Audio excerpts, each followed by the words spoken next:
राज्यातील शेतकऱ्यांसाठी महत्त्वाच्या अशा झटपट शेतीविषयक बातम्या आपण आजच्या बघणार आहोत। चॅनलवर जर नवीन असाल तर चॅनल सबस्क्राइब करून बेल आयकॉन प्रेस करा। बातमीपत्रास सुरुवात करूया। किसान क्रेडिट कार्डची रक्कम 10 लाख कोटींच्या पार। देशातील 7.72 कोटी शेतकऱ्यांना याचा फायदा होणार। प्रत्येकाने किसान कार्ड हे काढावे असे आवाहन करण्यात आलेले आहे। 5 वर्षात विजेचे दर कमी होणार। महावितरणचा आयोगासमोर प्रस्ताव। यावर लवकरच निर्णय होण्याची शक्यता। मुख्यमंत्री देवेंद्र फडणवीस यांच्या नेतृत्वात हे होणार। पिवळा वाटाणा, हरभरा, तूर आयातीवर शुल्क लावावे। शेतकरी अभ्यासकांची केंद्र सरकारकडे मागणी। आयातीवर शुल्क लागले तर शेतकऱ्यांना फायदा होणार। कोकणात उष्ण दमट हवामानाचा इशारा। सांताक्रूज येथे 38.7 अंश तापमानाची नोंद। कोकणात तापमानाचा पारा 38च्या पार पडला। काबुली हरभऱ्याची बाजारात आवक सुरू। सरासरी दर 9,600 रुपये प्रति क्विंटल। खानदेशातील बाजारात हा दर टिकून राहण्याची दाट शक्यता। जायकवाडी पाटबंधारे अंतर्गत पाणीपट्टीचे 668 कोटी थकीत बिलामुळे कालवा देखभाल दुरुस्तीसाठी निधी मिळेना। पुढे काय होणार? वाढत्या उष्माचा पिके जनावरांना ताप। राज्यात कमाल तापमान 39 अंशापर्यंत। दिवस रात्रीत 20 ते 23 अंशापर्यंत फरक पडतोय। यामुळे पिकांवर परिणाम। पंजाब विधानसभेत कृषी विपणन मसुद्यास विरोध। एकमताने ठराव मंजूर। आंदोलक शेतकरी संघटनेकडून या निर्णयाचे मोठं स्वागत। तूर खरेदी नोंदणीस 25 मार्चपर्यंत मुदतवाढ। राज्यातील शेतकऱ्यांची तूर हमीभावाने खरेदी करण्यासाठी 24 जानेवारीपासून सुरू असलेल्या नोंदणीला 25 मार्चपर्यंत मुदतवाढ देण्यात आलेली आहे। कृषी आयुक्तालय आत्माकडून कापूस पिशव्यांची संशयास्पद खरेदी। दोन्ही खरेदी प्रक्रियेत डीबीटीला फाटा। कंत्राटदारांसाठी टाळली डीबीटी।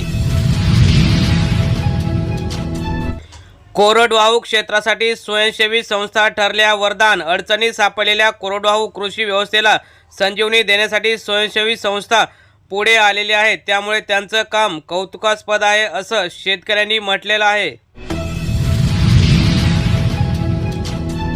कोकणात उष्ण दमट हवामानाचा इशारा। कोकणात तापमानाचा पारा 38च्या वर पोहोचल्याने उष्णतेची लाट निर्माण झालेली आहे आणि असाच तापमान हे येत्या मार्चमध्ये सुद्धा राहील।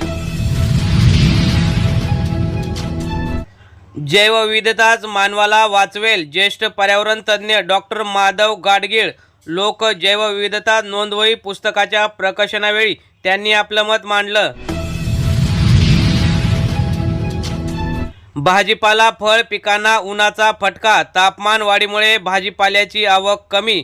शेतकऱ्यांसाठी ओलितांसाठी कसरत। विंधन विहिरी कोरड्या ठाक। येत्या एप्रिल आणि मे मध्ये काय होणार याकडे लागलं लक्ष। पंतप्रधान अन्न सूक्ष्म प्रक्रियेत 22,000 प्रकल्पांना मंजुरी। अंमलबजावणीत छत्रपती संभाजीनगर जिल्हा ठरला प्रथम तर अहिल्यानगर जिल्हा दुसऱ्या नंबरवर। देशात महाराष्ट्र पहिल्या स्थानी। बहामा आसखेड धरणात 5.49 टीएमसी पाणी साठा तर मागील वर्षी धरणात 68.53% पाणी साठा शिल्लक होता। द्राक्ष उत्पादनात यंदा 40% घट। नैसर्गिक आपत्तीचा फटका। मागणीमुळे द्राक्षांचे दर टिकून। नाशिक भागात 40% उत्पादन कमी आहे। शेतकरी प्रश्नी रस्त्यावरची लढाई लढणार। स्वाभिमानीचे माजी नेते रविकांत तुपकर यांची माहिती। शेतकऱ्यांच्या हक्काचा पीक विमा, सोयाबीन, कापूस भाव फरक यामुळे आम्ही आंदोलन करणार।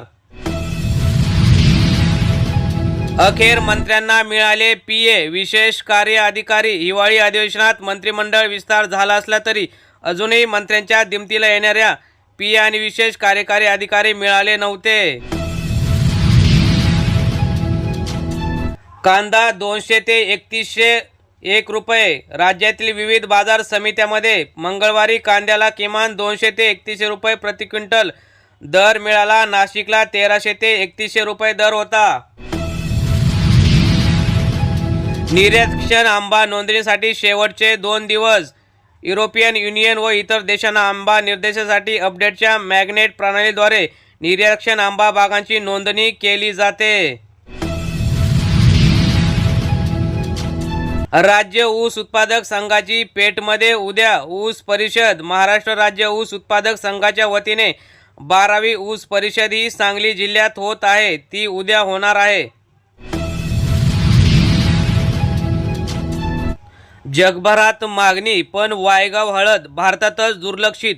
जगभरात वायगाव हळदीला अतिशय मोठी मागणी असताना भारतात मात्र या महत्त्वाच्या आणि चांगल्या वायगाव हळदीला दुर्लक्षित केल्याचं दिसत आहे. मुंबईत उन्हाचा कहर. पारा 38.8 वर. 2 दिवस उष्णतेचा इशारा. मुंबईतच एवढ्या उन्हाचा कहर तर राज्याच्या ग्रामीण भागात किती ऊन होणार. फिक्सर नेमू देणार नाही. मुख्यमंत्री देवेंद्र फडणवीस यांची तंबी. मंत्र्यांचे पीए पीएस ओएसडींची नेमणूक करण्याचा अधिकार फक्त मुख्यमंत्र्यांचाच. कृषी मंत्री कोकाटे यांना खडसवलं. उष्णतेचा पारा वाढल्याने फळांची मागणी वाढली. रसाळ फळांमध्ये ग्लुकोजची मात्रा भरपूर. एप्रिल ते मे आणि आता मार्च यामध्ये अनेक ठिकाणी मागणी वाढली. देशांतर्गत तेलबिया बाजारात. मोहरी तेलबिया सोयाबीन तेलबियांच्या किमतीत घसरण. मलेशिया एक्सचेंजमध्ये सुधारणा झाली असली तरी किमतीत घसरण झालेली आहे. कोकणातील काजूला हमीभाव हवा. शासनाच्या आयात धोरणाचा कोकणातील काजू बागायतदारांना फटका. जो हमीभाव दिला आहे तो तरी देण्याची जनतेची मोठी मागणी.